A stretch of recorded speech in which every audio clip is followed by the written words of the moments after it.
চলাই এটা একটা যোগ্যের কাছে ঢুকে বেড়ান আপনারা ভাষায় হক মাওলা হক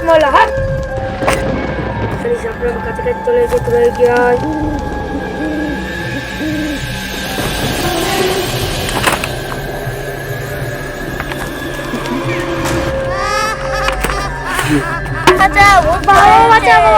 ভূত চলে এসছে তোমাদের সব সমাধান ঠিক করবে হক মাওলা হক এই সারা পুরো আমার কিসের জন্য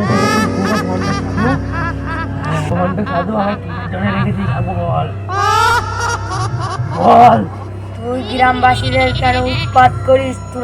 ওরা তোর কি দোষ করেছে বল ওরা আমার চোখ তুলে নিয়েছে আমার আবার ইংরেজি মারাও আইতাছে তোর বাপে বাইরে